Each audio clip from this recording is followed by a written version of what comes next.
Somewhere in the middle of the Pacific Ocean, there is a city built entirely of stone logs, standing on a coral reef, and the nearest quarry that could have supplied it is many miles away across open water. Nobody who lives here today can explain exactly how it got here. And officially, nobody who built it left behind a single written record. No inscriptions, no logs, no receipts of labor, nothing carved anywhere on this reef to explain the work. Almost 100 of these islets sit here, some holding walls 25 feet tall, and by the end of this video you will know exactly how the stone reached this remote reef, and why it was ever attempted at all. This place is called Nan Madol, built on the edge of the island of Pohnpei, deep in Micronesia, thousands of miles from the nearest continent in any direction, further from a major landmass than almost anywhere else people have ever built in stone. Locals call it Venice of the Pacific, because the only way to move between its islets is by canoe, gliding quietly through canals that were dug by hand through solid ancient coral rock. Nearly 100 artificial islets were raised here, spread across more than 200 acres of shallow reef, each one stacked by hand from stone that does not belong to this reef at all. The reef itself is coral limestone, soft and porous, nothing like the dense volcanic rock towering above it. Some islets held modest homes for priests. Others held tombs. One held something closer to a fortress, walled higher than any other structure on the reef, its purpose obvious to anyone who saw it from the water. For centuries this entire complex sat empty, swallowed by mangrove roots, until the outside world finally began asking the obvious question: who builds a city on a coral reef, and why go to all this trouble? The answer starts not with the stone itself, but with what the stone is actually made of, and that is where the real trouble begins, because this particular stone should never have reached this particular reef. Every wall at Nan Madol is built the same strange way, using naturally six-sided columns of basalt rock laid across each other like a giant pile of log cabin timber stacked by patient hands.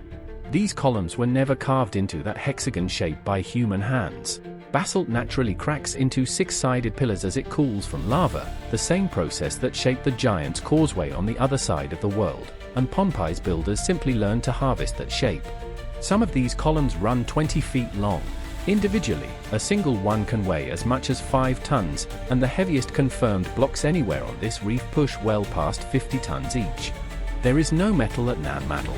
No wheels, no pulleys, no draft animals anywhere on this island that could have hauled columns like these across dry ground, then or now.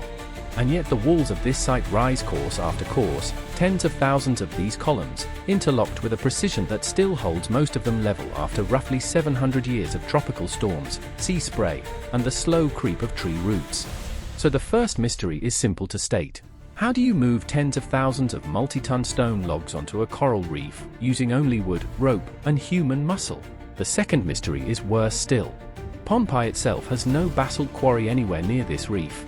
The nearest confirmed source sits on the opposite side of the island, separated from Nan Madol by miles of jungle and open coastline. That means every single column had to travel by sea, around a coastline with no roads, no carts, an open ocean swell between the quarry and the reef, through channels where a single mistake could mean losing the whole load to the bottom. Some estimates put that journey at over 20 miles of coastal water, one way, for stone dense and heavy enough to sink a canoe instantly if handled wrong even once. Multiply that by tens of thousands of columns, and you are describing what may be one of the largest sustained stone transport operations ever carried out entirely by canoe, on open ocean, with nothing mechanical to help. No wheel was ever needed here. No metal tool has ever been found anywhere on this reef. Every single ton of it moved only by water, timing, and human hands. So why would anyone commit that much labor, for that many decades, just to build tombs and platforms on an empty coral reef, with no defensive need and no farmland to protect? The answer is politics. Around 800 years ago, Pohnpei was unified for the first time under a single ruling dynasty, the Saudeleur, ending generations of scattered, independent local chiefdoms. The Saudeleur did not just rule the island. They demanded absolute tribute from every clan, and they needed a capital that no rival chief could ever hope to match in scale. Nan Madol became that capital, a walled seat of centralized power built specifically to be impossible for anyone else on the island to challenge, resist, or ever hope to replicate. Every islet had a function. Some held the residences of priests and nobles, others were reserved for food preparation and canoe repair, and one held something far more solemn than any of them. That islet is called Nandauwas, and it holds the tallest, thickest, most fortress-like walls anywhere on the entire reef, unmistakable even from a passing canoe far offshore. Nandauwas was the royal mortuary of the Saudeleur line, a tomb built to be seen from the water and never forgotten, its scale meant to remind every visitor of exactly whose reef this was. Its outer wall alone rises about 25 feet high, built from column after column of the same imported basalt, stacked with almost no visible gaps at all. Inside, smaller vaults once held the remains of rulers, sealed away behind walls heavier than anything a single family could have raised alone, walls that needed the entire tribute system of the island to build. This was not just architecture. This was a message in stone, telling every canoe that passed exactly who controlled this reef, and what it cost to defy that authority. But tombs and palaces do not explain the columns by themselves. There is one more islet that explains why this location, this exact reef, was chosen at all. That islet is called Idehd, and it was the ceremonial heart of the entire complex, the place where priests once carried out a very specific, closely guarded ritual. According to tradition, priests fed sea turtles to a sacred eel here, believed to be the living form of a guardian spirit of the entire dynasty, a ritual repeated for generations to keep the island's fortune intact. So the site had a political purpose, and it had a spiritual purpose. But neither one explains the actual physics of dragging 50-ton stone columns across open ocean water. For centuries, the people of Pohnpei themselves have had their own answer, passed down as oral history long before any outsider ever set foot here or asked how it was built. The story names two brothers, sorcerers called Olasipa and Olasopa, who arrived on Pohnpei by canoe searching for a place to build an altar to their god, testing site after site before settling on this reef. Their first attempts failed, the story goes, until they mastered a secret art that let them make enormous stones rise into the air and fly to the reef entirely on their own, guided only by their will. Whether or not you take the flying stones literally, the legend agrees with the physical evidence on one crucial point. The stone did not come from here, and moving it took something extraordinary, something the storytellers themselves felt needed magic to explain. So set the legend aside for a moment, because modern researchers have spent decades trying to answer this exact question with instruments and evidence instead of stories. The first serious modern surveys focused on scale, because before anyone could explain the transport, they first had to actually measure what they were even dealing with here. Researchers estimate that as many as 750,000 metric tons of basalt and coral fill make up this site in total, a figure that took decades of careful survey work to even approximate.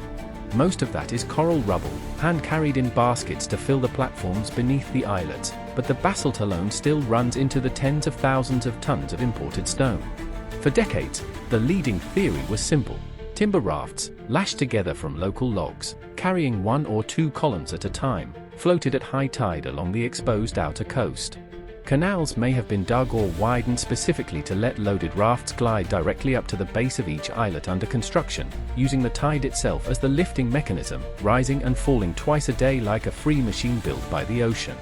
A raft loses almost none of its cargo's true weight once it is floating, which turns an impossible haul on land into a merely brutal one at sea. But rafts alone do not explain everything. In 2015, a team of geologists finally tested the columns themselves, tracing their exact chemical fingerprint back to specific quarries. What they found surprised almost everyone. The columns did not all come from one quarry. They came from at least 3 separate sources scattered around the island, each with its own distinct chemical signature locked inside the rock. That meant Pohnpei's builders were not running one simple supply route. They were coordinating multiple quarrying crews and transport operations at once, across generations, without a single written instruction to guide any of it. It also confirmed something the flying stone legend had hinted at all along. Getting the basalt here was never one clever trick performed once. It was an enormous, sustained, coordinated labor system running for a century. Radiocarbon dating on organic material buried in the platforms places the heaviest construction phase between about the 12th and 13th centuries, right as the Saudeleur dynasty consolidated its power over the entire island. Which means the same century that built this reef also built the political system ruthless enough to force this project into existence, and hold it together for generation after generation. So picture the actual operation. Work crews cutting columns free from a coastal quarry face using little more than fire, wood wedges, and raw persistence, day after day, season after season. Crews lashing timber rafts at the shoreline, loading a single column at a time, and waiting for the tide to lift the raft clear of the reef shallows. paddlers guiding that raft for miles along an exposed coastline, through swell that could snap the lashings if a single knot failed, working in teams that rotated to survive the hours-long crossing. And finally, crews at the reef guiding that raft into a canal at exactly the right moment of high tide, so the column settled directly onto the wall being built beneath it. Repeat that entire sequence tens of thousands of times, across multiple quarries scattered around the island, across roughly a century of unbroken effort, and you get Nan Madol. No aliens. No lost superweapon. Just an extraordinarily disciplined, centralized labor force willing to commit generations of effort to a single, punishing engineering project on an isolated reef. The Saudeleur dynasty ruled from this reef for roughly 4 centuries, an extraordinary run for a single ruling line on one small Pacific island, longer than most kingdoms anywhere have managed to last. But absolute power built on forced tribute rarely lasts forever. Oral history says the dynasty eventually grew so demanding, so cruel, that local clans finally rose up against it.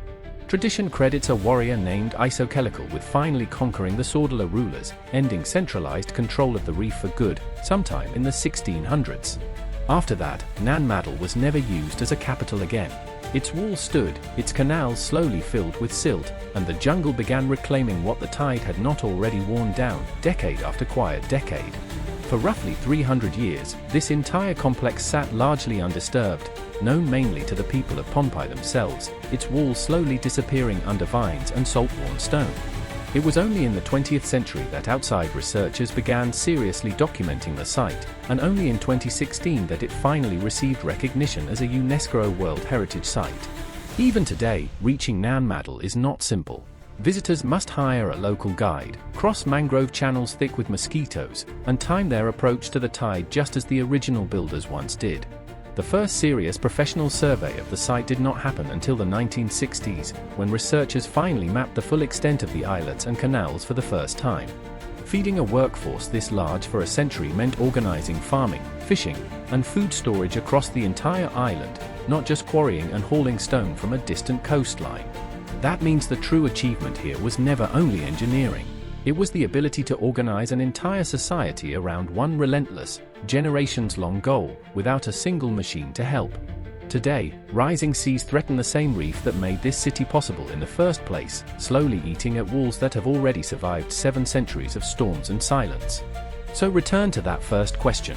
How does a multi-ton stone log travel 20 miles of open coastline, with no wheel, no metal, and no draft animal?